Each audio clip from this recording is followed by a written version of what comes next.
Hey guys, welcome back to another sports stuff video. Today we'll be talking about the NFC North and their division and me doing a mock draft for all the teams in the NFC North. If you guys do enjoy, please leave a like, comment, subscribe, hit the notification bell to be notified when I post next.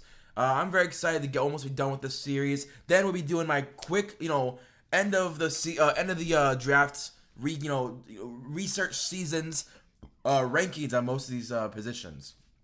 Quarterback for sure, running back probably, wide receiver for sure, tight end for sure, offensive line, defensive line, linebacker, corner, safeties. I'm very excited to get that out this week. I'm probably just do one video for offense, one video for defense to make it a little easy on myself.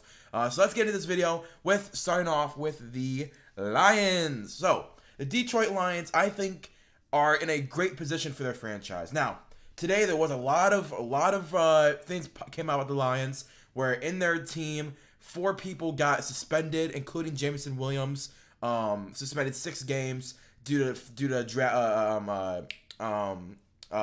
betting, NFL betting. Now, I'm not gonna talk about it, but I didn't put that into anything because there wasn't any major players outside of JMO, and he's only suspended for 6 games. So, let's just act like that didn't happen and go into this mock draft. At number 6 overall, I decided, you know what? In this mock draft, Jalen Carter just went at 5 to Seattle. All 3 quarterbacks that I think the Lions would take over Will Levis were gone. So I said, you know what? I'm gonna stick with Will Levis because the Lions are hoping to make the playoffs this year. So they're not gonna have a draft pick for Drake May or Caleb Williams. Grab a guy who, in my opinion, it would be the 3rd quarterback next year anyway.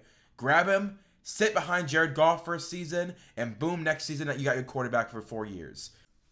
You know, when he did last play with talent, he actually had a really good season at Kentucky. So I think with the Lions, they have Amon-Ra St. Brown, they have Jameson Williams, they bring back Marvin Jones Jr., they obviously have David Montgomery, who they just signed in the offseason, and DeAndre Swift. They have a very good offensive core that I think Will Levis next season can step right back into and see just how well he can develop. You know, a year behind Jared Goff in this system where Jared Goff is succeeding, I think Will Levis is one of the best scheme fits for him to land in. And at 6 overall, the Lions get the 5th-year deal, and they get their quarterback that they can build for the future. Then at 18, the Detroit Lions, they have Aleem McNeil and Levi Anuzariki, I believe, at interior defensive line. It's not enough. You know, they've been really building this pass rushing group up in the last 2 drafts. I think it's time to finally say, you know what? Let's put a prime draft pick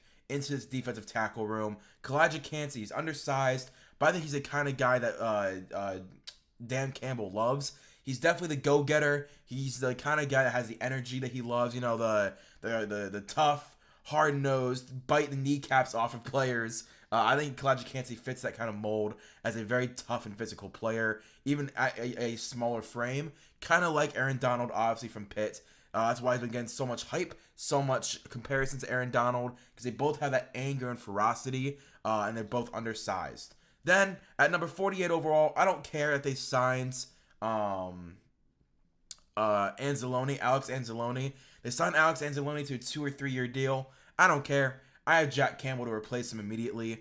You know, having Anzalone as a stopgap starter, and like, hey, if you don't get Jack Campbell, I trust Anzalone enough to not lose games. But Jack Campbell's the kind of guy that I think is going to win you games at the linebacker position. He can be a Mike linebacker. He can blitz. He can cover. He can do everything that you would want possibly. And I think that Jack Campbell absolutely would love to go to the Lions, be next to Malcolm Rodriguez, and start building up that very young, very talented linebacker core. Then, at 55 overall, I do grab Sam Laporta. They just traded T.J. Hawkinson, obviously. I think Sam Laporta, he's that receiving threat that they would really like at tight ends. And it's, again, add more weapons for Will Levis in the future and Jared Goff this year. He's decent at blocking as well, but he's really just a primary pass catcher. And you currently have Brock Wright. I think Sam Laporta and Brock Wright would be really interesting. Sam Laporta can also play in the slot at slot wide receiver, as obviously an oversized slot wide receiver. But in the red zone, I would love Sam Laporta in this scheme. Then, at number 81 overall, you did just trade Jeff Okudah. So I grabbed DJ Turner to kind of move in, become that slot corner. I did consider at 18 taking Deonte Banks or Cam Smith. But I said, you know what? I'll grab value later on. I think DJ Turner can play the slot for the Detroit Lions, and I grabbed him at 81. I was actually looking for Keitrell Clark, but I'm like, you know what? I'm going to grab DJ Turner. I think he can play inside really well. I think in this scheme, you have Cameron Sutton, you have Emmanuel Mosley, and those are two veteran outside options. You have DJ Turner, who maybe in the future could move outside, but for now, have him inside. I think that'd be really good for their defense. Then another edge rusher, Jose Ramirez. You guys already know how much I love Jose Ramirez. This is the kind of guy that I think is going to be a draft steal, just like James Houston was last year. I think Jose Ramirez, James Houston, Josh Pascal, Aiden Hutchinson, that's your future four at defensive ends. You obviously have guys like Romeo Okwara and Julian Okwara, and I believe you have someone else, I can't remember their name, another younger defensive ends. You know, I'm all for having as many defensive ends as possible. Ends and corners and wide receivers, the three positions that you can never have enough good value depth at. And I think Jose Ramirez is definitely, he stays in Michigan. The Lions love drafting Michigan guys. As you can see, DJ Turner and Jose Ramirez do stay in Michigan. I think that'd be great for the Detroit Lions. Add another pass rusher with Jose Ramirez's history in college. Then Mohamed Ibrahim, again, another Jamal Williams-esque running back. He's really good as a power back, good at breaking tackles. He actually had the most yards after contact in college football last year. And Jamal Williams was a touchdown scorer for them in the power back and in the power zone run. And Mohamed Ibrahim can be that. Now, David Montgomery signed to be that, but Mohamed Ibrahim as a 6th-round pick, I think is a really good value. Then Warren McClendon from Georgia. I think it's a tackle depth. Taylor Decker was out, I believe, all of last year or most of last year.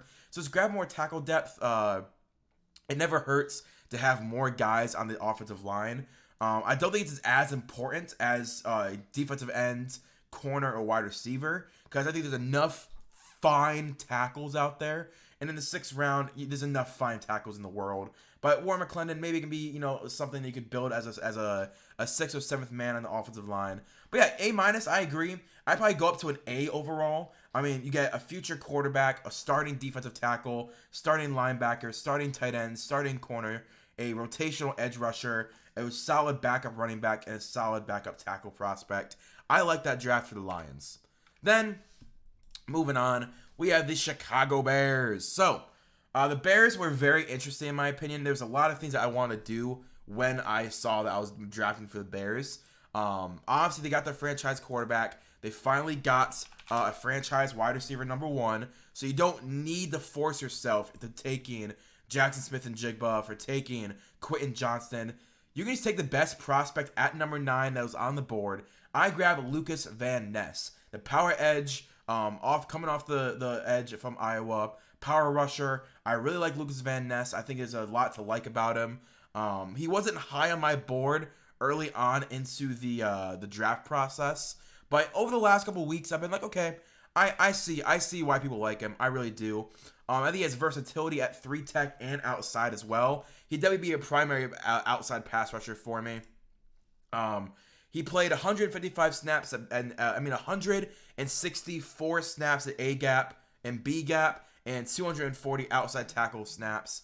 This is a guy, again, like I said, can move inside, outside, but with 46 pressures this past season, really good for Iowa and honestly for his draft stock. I see why people like him. He's definitely a power rusher, and I think that the Bears could really use a mauler on the outside, replacing the Khalil Mack power rusher. I think Lucas Van Ness is going to be someone in that kind of mold. Then, Luke Whippler at 53 overall. The Chicago Bears currently have Lucas Patrick, I believe, as their starter. I want to make sure. And they might have made it... no, it is Lucas Patrick. So, Lucas Patrick is currently their starter at center, which is not the worst thing in the world. I think there's worse things than Lucas Patrick.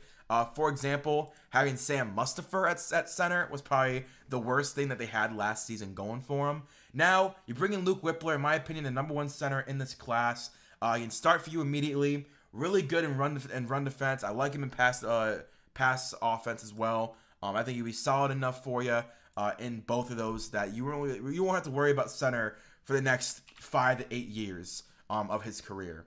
Then, at number 61 overall, I do grab Julius Brents. I think the Chicago Bears could definitely use another corner. Currently, they have Jalen Johnson, Kendall Vilder, and Kyler Gordon as their starters. Kendall Vilder, I've kind of given up on. I don't think he's. I thought he would improve a little bit better, but 6'3", 200 pounds with 4 picks and 3 pass breakups this past season. Now he did allow 3 touchdowns, but as an outside corner at Kansas State, they faced a lot of pretty decent offenses. OU, Texas Tech, Tulane, it looks like, TCU, Baylor, Texas, West Virginia, Alabama. They faced a lot of really good offenses, and I think Julius Brents did pretty decent. 4 picks, 3 pass breakups is a good season. And in the third round, you grab a guy who can honestly, in my opinion, replace Kendall Vilder as your starter. So it'd be Jalen Johnson, Julius Brents, and Kyler Gordon. That's a very good young safety, corner room that you can really build this defense around. I really like. Then at 64, I do have Nick Herbig. Again, another guy, inside-outside versatility. I would probably play him more in the inside than anything. Obviously you have Lucas Van Ness as your primary pass rusher.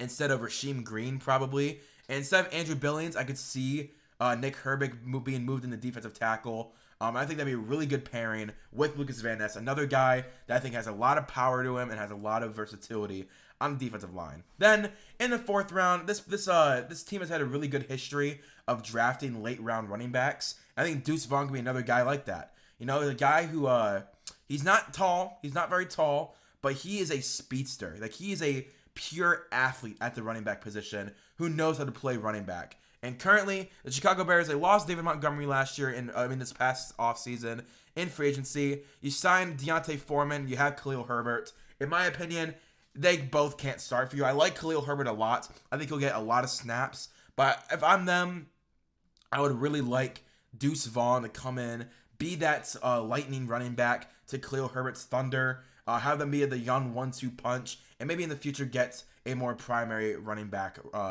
like a more bell cow running back in the future. But Deuce Vaughn, Khalil Herbert, Deontay Foreman, that's a solid rotation in my opinion. Then at number 133 overall, I want to add one more wide receiver to this mix.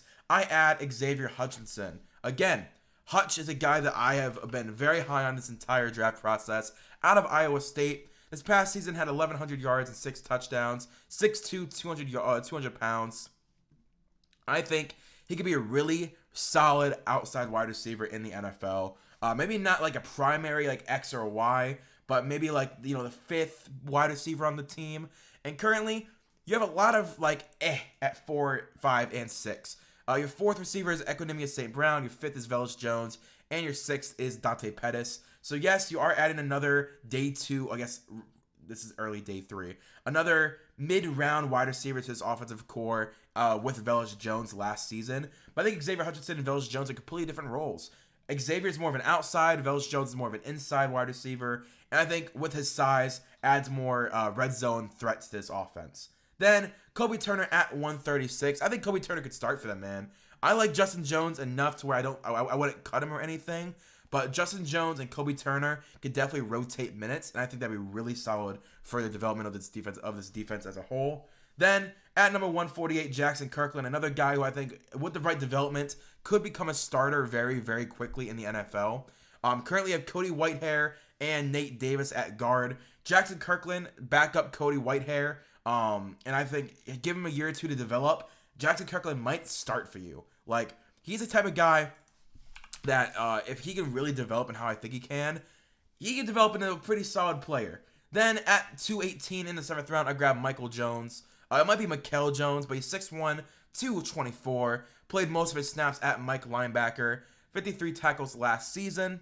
Only thing, he did allow almost 100 passer rating, which is not very good. But in the 7th round, he might be some on special teams. Might be able to help you see what you can do on special teams as well. And just develop that room. Then Caleb Chandler, another guy that I think could develop into a solid guard. You guys have seen him be in every late round mock draft. I always have a Caleb Chandler, Yaya Diaby, Yazoo Abdullah, that kind of player. That I'm like, if these guys develop in the right way, I think they could be starters. But they're more than likely going to be a year or 2 out of the league, and that's completely okay because that's what the 6th, 7th round is all about, is taking shots. It did give me a B+ overall. I can understand. It took a lot of shots late, but I think overall, probably a little bit better than that. Moving on. Next up, we have the Green Bay Packers. I did not just waste 15 minutes talking about the Jets because I got confused with the Jets and Aaron Rodgers. With the Green Bay Packers, I am going to start off with a trade of Aaron Rodgers to the New York Jets for a second and a fifth-round pick. I think it just makes a lot of business sense for them to both move on. It's confirmed that he's moving on from the Packers, and you get a second-round pick that was the Browns' second-round pick, I believe. You receive that in the trade and a fifth-round pick, and you just walk away and say, you know what? Jordan Love is our quarterback. Thank you, Aaron, for the years of your service. Let's move on. So, at 15 overall, I do grab Michael Mayer. Your current starting tight end is Josiah DeGuara. So I grab Michael Mayer. He comes in, is immediately one of your best weapons in the offense, and I think he can provide a lot of versatility. Not only is he a good tight end, he's a good blocker, a good receiver. He could play a slot role if you wanted him to. But Michael Mayer absolutely is my tight end one still in this class. At 42, I do grab Keanu Benson. I do grab Keanu Benson. In their 3-4 scheme, I think he can definitely play that nose tackle. I think he can play the 5-tech. You have Devontae Wyatt, Kenny Clark, and TJ Slayton.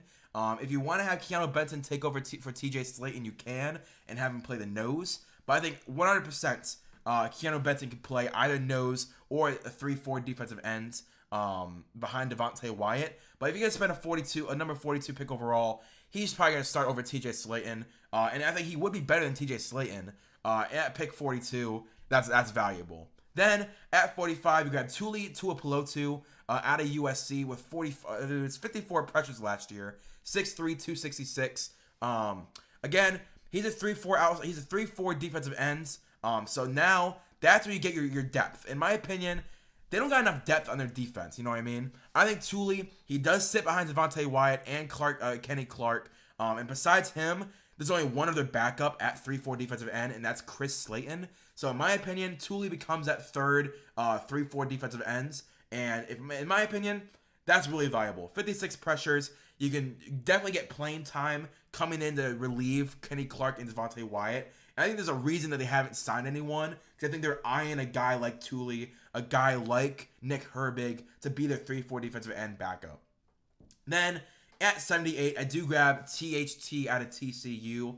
Trevius Hodges Tomlinson is definitely a slot corner in the NFL. I don't think it's the worst thing in the world to have him start for you. He is like 5'8", 5'9", I believe. He's a little shorter, but at nickel corner, you have Keyshawn Nixon from Las Vegas and Shamar John Charles to be your nickel corner.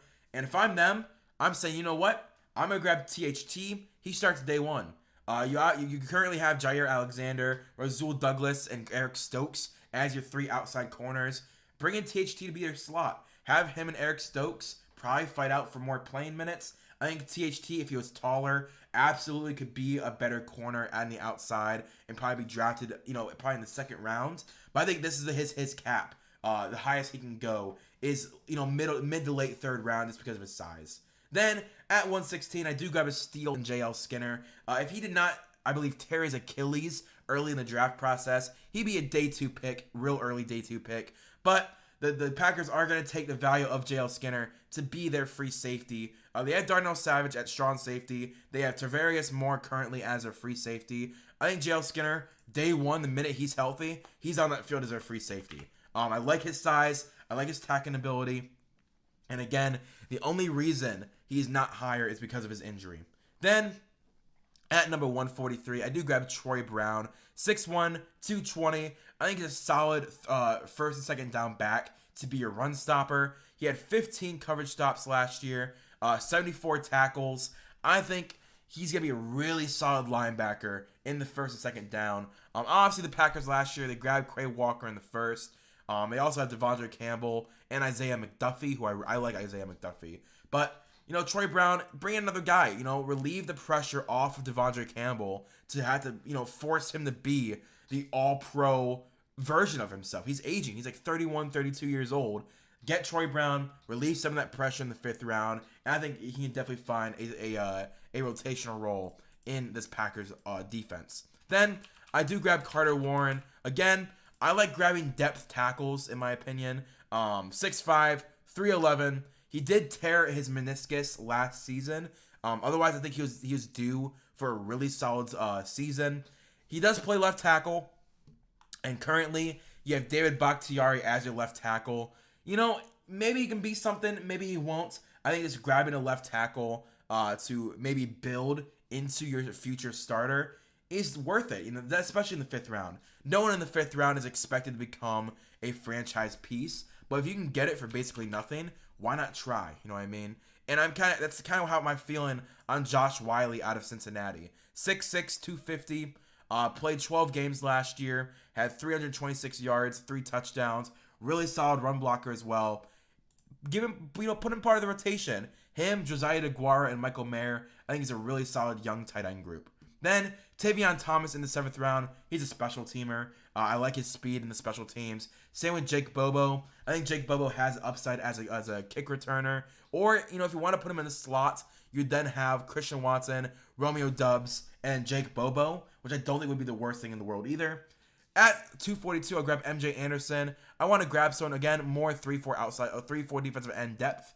And Nick Jones, that's probably the lowest I've seen him go. I know it says 281 is their PFF big board, but I see this guy go in the 5th, 6th round all the time. Out of Ball State, solid zone corner who I think definitely has upside. I kind of just drafted him because I'm like, I'm going to grab one more corner to fill out this corner room. And it gives me a B-. That's fine. It's an okay draft. Not the worst thing in the world, but definitely not the best. Then, at the Minnesota Vikings, so I decided, we're going to trade back at 23 overall. I think the Vikings, I think they only had, what was it? 1, 2, 3, 4, 5. They only had 4 picks in this year's draft. So I'm like, at 23 and at 31, I don't think there's a big difference in what I would take as a Vikings GM. Kwesi Brown. Is it Odafe Kwesi? No, it's Kwesi Odafe Brown. Adolfo Menza. What am I saying? Brown. Kwesi Brown. Who is Kwesi Brown? Hold up. Kwesi. Next up, we have the Minnesota Vikings. And my first move as Kwesi Adolfo Menza, GM of the Minnesota Vikings, I'm deciding to trade back. You trade back 8 picks. I say, in my opinion, if I'm the Minnesota Vikings, I'm thinking, at 23, there's no corners I really want. At 31, there's no corners I really want. Let me just trade back. I only have 4 draft picks in this class, so I want to get as many draft picks as I can to help rebuild my defense. So I decided to trade back 8 spots. I give up 23 to the Kansas City Chiefs. I get back 31, 95, and 122, and I draft at 31 Josh Downs. Now, Josh Downs, I don't hate Josh Downs. I've been really low on him the entire draft process. He's a slot receiver that, in my opinion, not many teams will want. But if I'm the Minnesota Vikings, I just got rid of Adam Thielen. I need another wide receiver. So I grab Josh Downs to be my number 2. Now, whether he plays the wide role, whether he plays in the slot, whether I'm betting my money on Jalen Reagor developing into a wide receiver, I think Josh Downs definitely will get a lot of catches from Kirk Cousins. I think he alleviates some of the pressure off of Justin Jefferson as well. So I think it'd be a really solid spot for him to land. And then my boy, Garrett Williams, lands in the 3rd round to the Minnesota Vikings. If Garrett Williams lands to the Vikings in the 3rd round, guys, that is one of the best drafts. That is the Zion McCollum of last season to the Buccaneers. If Garrett Williams lands in Minnesota at the 3rd round, amazing.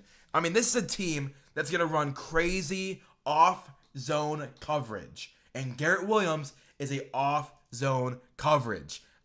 Corner. Man, I love Garrett Williams. And not only is it amazing at off-zone coverage, if they want to throw some man in there so they can blitz the quarterback, he played amazing man coverage last season at Syracuse.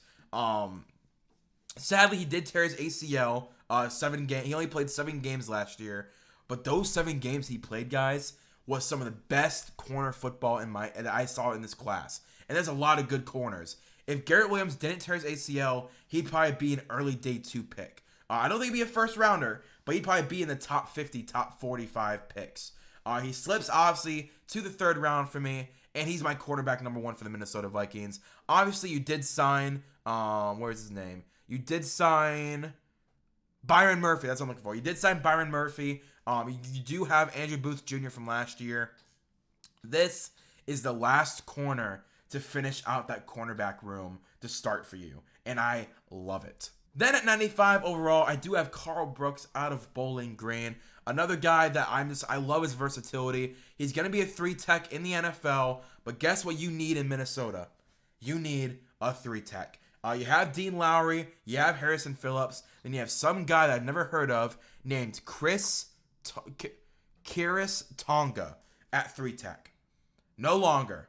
You now have Dean Lowry, Harrison Phillips, and Carl Brooks. Carl Brooks last season at defensive tackle, at defensive line, had a 93 PFF grade with 12 sacks, 49 hurries, and 4 batted balls. He was amazing in the pass rush, amazing in run defense. This is a guy that has been on my draft board the entire offseason, and I love that he's getting love from everyone else in draft circles. 69 pressures in that last season, nice.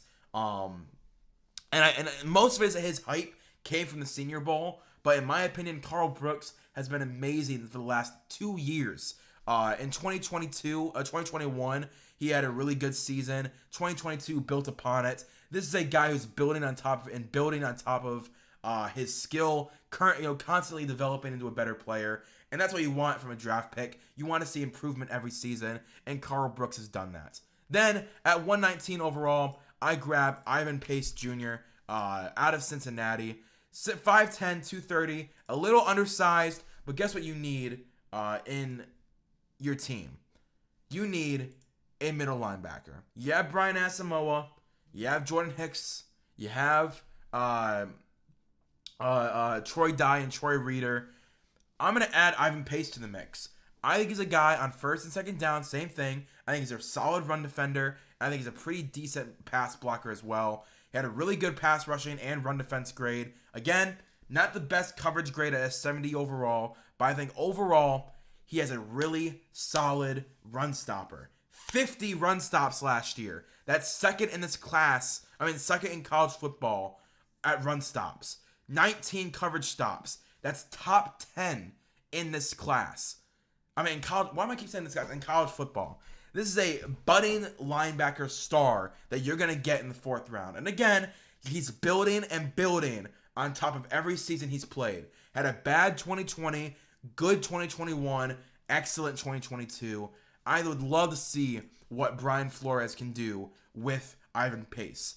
And moving on to 122, another wide receiver that you guys know I love, Parker Washington.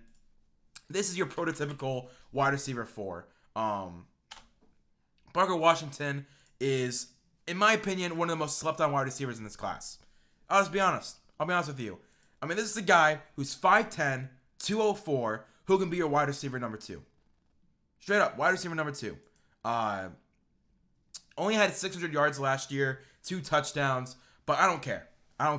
He's got the hands. He's got the size. He's got the playing ability. He's got the ball carrier vision. He's got the sideline a know-withal of, okay, my toes are right here. My toes right here. I can reach up right here, drop my toes again, boom, catch. He has great body control.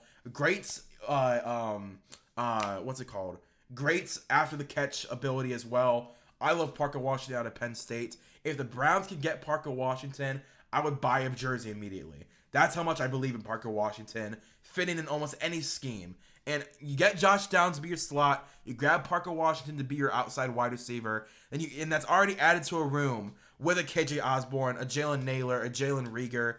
That's a really solid wide receiver core you're building in Minnesota, of all younger guys as well. Then, at 158, I grabbed Juice Scruggs. You currently have Garrett Bradbury, who I don't know if is signed for a long-term contract. But again, same thing about most guys. Juice Scruggs, if he can develop for a year or two, he could turn into a pretty solid center. The only issue I have is that the Minnesota Vikings cannot develop offensive linemen. And that's what I'm a little worried about. That's why I was iffy about actually drafting him. But I said, screw it. We're doing it. Let's draft him, and hopefully he can develop how I think he can develop. He's got the frame. He gets to work on footwork, and I think he can have success wherever he goes if they can help develop him into what I think he can be. And Anthony Johnson as well. Let me grab him. I haven't done a whole lot of scouting. There he is. Anthony Johnson. The fact that he was available in the 6th round is not going to happen, obviously. But I think he's a guy who can definitely be a long-term starter. Let me go back to their depth chart. They currently have Harrison Smith and Cam Bynum at safety, and Lewis Cine as well at safety as well. But add Anthony Johnson. I think he's a really good coverage guy. Put him on 3rd down. Put him on Hail Marys. 3rd, 4th Hail Marys. Red zone. I think Anthony Johnson can really do a good job at defending coverage. You know, I probably wouldn't put him as a run stopper. 1st and 2nd down, wouldn't play him. But in the 6th round, getting a guy who on 3rd down you can put on the field, on 4th down you can put on the field, and in the red zone you can put on the field. I like that in my safeties. And again, develop. I try my best to be honest. I don't think he would start over any of these guys, over Lewis Cine, Cam Bynum, or Harrison Smith. But when you want to put a bunch of corners and safeties on the field, I would rather have Anthony Johnson than be thrown against Anthony Johnson. And that's how you really want to look at it.